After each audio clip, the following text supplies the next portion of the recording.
Hello student, good morning. How are you today? I hope you all are fine. Welcome back to science class. First of all, we will study Unit 1, My Body and Things That Surround Me, and chapter number 2,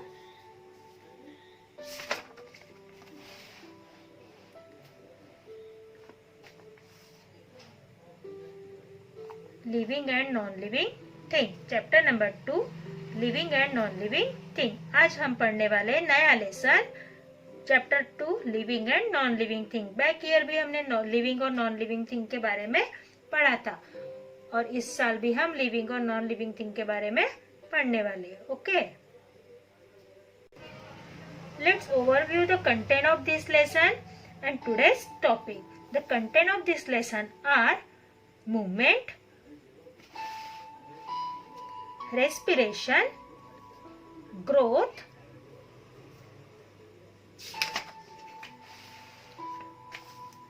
irritability, nutrition, then excretion, reproduction, and characteristics of living thing, characteristics of non-living thing, activity time and thing to do and thing to do। यह है lesson content and today's topic are movement. आज हम सिर्फ movement इस एक topic के ऊपर ही पढ़ने वाले हैं। Before study you take your pencil और highlighter in your hand and I will tell you which sentence is highlighted. Okay, shall we start? Then start. Lesson number 2, living and non living thing. Living and non living thing के बारे में आप सब जानते हैं कि living thing मतलब ऐसे थिंग्स जिनमें जान होती है, ऐसे थिंग जिनमें जान होती है। एंड नॉन लिविंग थिंग मतलब ऐसे थिंग्स जिनमें जान नहीं होती है, जो निर्जीव होते हैं, है ना। हमने बैक ईयर भी पढ़े थे कि लिविंग थिंग और नॉन लिविंग थिंग के कैरेक्टरिस्टिक्स क्या होते हैं। ओके, तो पहले हम लिविंग और नॉन लिविंग थिंग के कैरेक्टरिस्टिक्स के बारे में जान लेते हैं। हम पढ़ेंगे शीट के ऊपर से। ओके, यह है लिविंग और नॉन लिविंग थिंग के कैरेक्टरिस्टिक्स। यह है लिविंग और नॉन लिविंग थिंग के कैरेक्टरिस्टिक्स। लिविंग और नॉन लिविंग थिंग में होता है मूवमेंट। ओके, मतलब वन प्लेस से अनदर प्लेस तक हम मूव कर सकते हैं। बाद में आता है रेस्पिरेशन, हम श्वासोश्वास की क्रिया करते हैं। ग्रोथ, हम दिन ब दिन बढ़ते हैं। उसके बाद आता है न्यूट्रिशन, मतलब हमें फूड खाने की जरूरत होती है, न्यूट्रिशन की जरूरत होती है। उसके बाद रिप्रोडक्शन, हम अपने जैसे दूसरे यंग वन को जन्म देते हैं। एक्सक्रीशन, एक्सक्रीशन मतलब हम जो खाते हैं उसको वेस्ट प्रोडक्ट के रूप में बाहर निकालते हैं, उसे क्या कहा जाता है? एक्सक्रीशन। देन इरिटेबिलिटी, इरिटेबिलिटी मतलब हमें संवेदनाएं होती है कि ये अच्छा है, बुरा है, या टच महसूस होता है, जैसे कि हम फिंगर से ट्री को टच करते हैं, टच मी नॉट प्लांट को, तो वो क्या होता है? उसके पत्ते सिकुड़ जाते हैं। तो ये हमारे हैं कैरेक्टरिस्टिक्स ऑफ लिविंग थिंग। कितने कैरेक्टर्स है? 7 characteristics of living thing. Movement, respiration, growth, nutrition, reproduction, excretion and irritability. ये हमारे साथ क्या है? Characteristics of living thing. ये क्या है? Characteristics of living thing. Okay, put pencil on sentence. You and I are alive, are we not? आप मतलब हम जीवित, आप और मैं जीवित है या नहीं? है या नहीं बताइए, है ना? क्योंकि हम सांस लेते हैं, खाना खाते हैं, हम दिन ब दिन हमारी ग्रोथ होती जा रही है, मतलब हम दिन ब दिन बढ़ते जा रहे हैं, है ना। और हमें एक दिन हम बड़े होके बूढ़े हो जाएंगे और फिर डाई हो जाएंगे, मतलब हम लिविंग थिंग है, हमें सारी चीजें दिखाई दे रही। Can we say that the animals around us are live? क्या हम कह सकते हैं कि हमारे आसपास के जो जानवर है, हमारे आसपास के जो प्राणी है, वो जीवित है या नहीं है? Can we say that the plant are alive? क्या हम बता सकते हैं कि पेड़ जीवित है या नहीं है? बता सकते हैं ना, क्योंकि हमें उनमें ग्रोथ दिखती है। जब हम बीज लगाते हैं उनमें से सीडलिंग्स निकलती है, मतलब एक अंकुर निकलता है और उससे धीरे धीरे होकर वो बढ़ता है ना। Yes, animal and plant are living thing and all of them show certain characteristics which have been described below. हमने नीचे जो कैरेक्टरिस्टिक्स बताए हैं, मतलब जो 7 कैरेक्टरिस्टिक्स है, उन पे से पता चलता है कि एनिमल, प्लांट्स और हम सब क्या है, सजीव है। हम सब क्या है, जीवित है और सजीव है ना। तो चलो हम पढ़ेंगे सबसे पहला पॉइंट, मूवमेंट। मूवमेंट मतलब मूव मतलब एक जगह से दूसरी जगह आना या जाना। सबसे पहला पॉइंट कौन सा पढ़ेंगे हम, मूवमेंट मतलब एक जगह से आना या जाना। Put pencil on sentence student. All living things show movement. सभी सजीवों में मूवमेंट दिखाई देती है। एनिमल्स जो होते हैं वो फूड के सर्च में, मतलब खाना ढूंढने के सर्च में, रहने के लिए जगह ढूंढने के सर्च में यहाँ से वहाँ आते जाते रहते हैं। जो इंसान होते हैं वो किसी ना किसी काम की वजह से एक जगह से दूसरी जगह आते जाते हैं, मूव होते रहते हैं। प्लांट्स जो है, for example touch me not plant, उसकी भी मूवमेंट हमें दिखाई देती है, क्योंकि हम अगर उनको टच करते हैं तो उसके पत्ते क्या हो जाते हैं, बंद हो जाते हैं, और उसे हम अगर थोड़ी देर छोड़ दें तो उसके पत्ते अपने आप खुल जाते हैं, मतलब उसमें भी मूवमेंट हमें दिखाई देती है। पेड़ों में फूल लग रहा है, फल लग रहा है, मतलब उसमें हमें मूवमेंट होती हुई दिखाई दे रही है। If a creature move on its own, we can say it is alive. अगर कोई भी क्रिएचर मतलब कोई भी छोटा सा कीड़ा मकोड़ा अगर हमें चलता हुआ दिखाई देता है या रेंगता हुआ दिखाई देता है तो हम कहते हैं कि ये कीड़ा जीवित है। फॉर एग्जाम्पल चींटी जो एंट होती है ना, वो जमीन पे से चलती हुई आपको दिखाई देती है ना, तो वो एंट भी क्या है, जीवित है, उसमें भी जान है।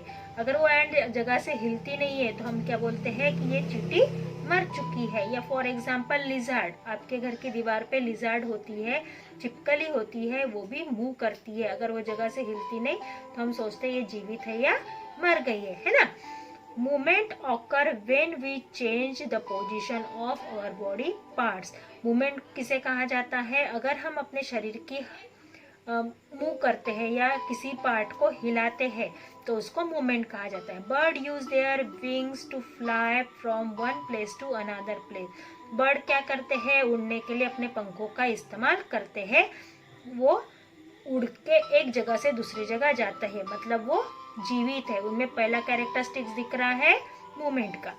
Fish swim by moving their whole body with the help of wings, and some animals crawl into on the ground using their whole body. For example, the snake do not have limb.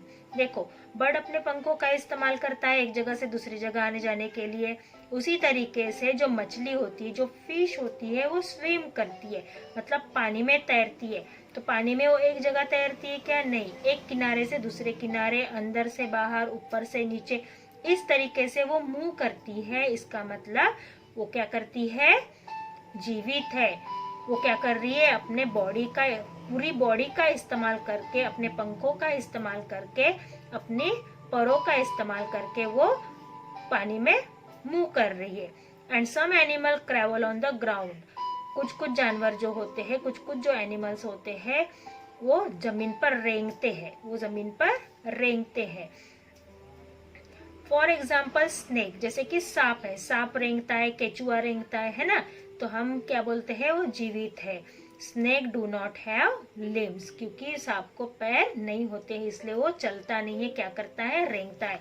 Highlight this sentence, snake do not have limbs. Snake do not have limbs. Okay, then next sentence, living things move in search of food and shelter. They also move away from their enemies as fast as possible. Living thing क्यों इधर से उधर जाते हैं, अपना खाना ढूंढने के लिए, रहने के लिए जगह ढूंढने के लिए। मैंने अभी आपको बताया था कि जो एनिमल्स है वो फूड के सर्च में और शेल्टर के सर्च में, मतलब रहने के लिए घर और खाने के लिए अनाज, इसको ढूंढते हुए वो बाहर निकलते हैं या घूमते रहते। They also move away from their enemies. वो अपने शत्रुओं से बचने के लिए, शत्रुओं से अपना बचाव करने के लिए एक जगह से दूसरी जगह बदलते रहते हैं ताकि वो उनको पकड़ ना सके, है ना। What about plant? प्लांट में किस तरह से मूवमेंट दिखाई देती है। हमने अभी क्या पढ़ा, एनिमल्स में और बर्ड्स में देखा, अभी हम देखेंगे प्लांट्स में। Plants can not change their position, पेड़ एक जगह से दूसरी जगह हिलते हैं क्या, नहीं हिलते, इसलिए प्लांट अपनी पोजीशन चेंज नहीं करते। A tree is a rooted in its place for many years, tree एक ही जगह पर अपनी जड़ों के साथ कई सालों तक जीवित रहते हैं, मतलब जड़ पेड़ की एक जगह फिक्स होती है जिसकी वजह से वो एक जगह से दूसरी जगह हिलते डुलते नहीं है। But we have said that plant are living so they must move, जैसे कि हम बोलते हैं कि पेड़ जीवित है तो फिर वो घूमते फिरते क्यों नहीं, वो एक जगह से दूसरी जगह मूव क्यों नहीं होते हैं। ऐसा सवाल आपके भी दिमाग में आता होगा कि पेड़ अगर लिविंग थिंग है तो वो चलते क्यों नहीं है, आज यहाँ पर था तो कल वहां पर क्यों नहीं है ना। बहुत सारे सवाल हमारे दिमाग में आते हैं।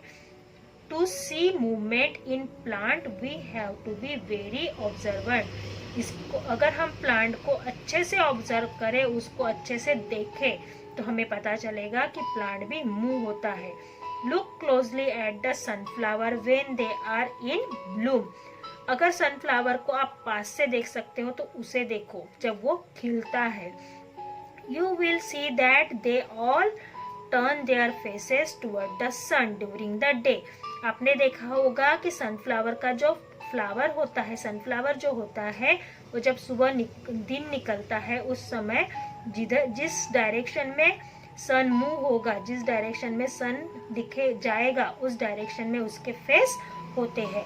मतलब सनफ्लावर अगर सन ईस्ट से राइज होता है तो सनफ्लावर का फेस मॉर्निंग में ईस्ट की तरफ होता है और इवनिंग में वेस्ट की तरफ। मतलब सन अगर मिडल में होगा, दोपहर में, आफ्टरनून में जब वो मिडल में आता है तो सनफ्लावर का फेस आपको डायरेक्ट अपवर्ड डायरेक्शन में दिखाई देगा।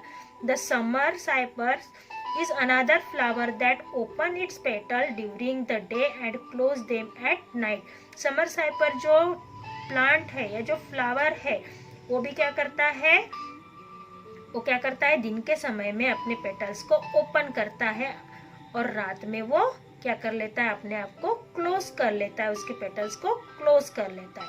ओके स्टूडेंट, आज हम इतना ही पढ़ेंगे। नेक्स्ट पीरियड में हम द मून से लेकर लास्ट में आगे बढ़ेंगे। Okay, after class I give you a home worksheet and you have to solve this worksheet in fair copy and it is compulsory. See you soon. Bye bye.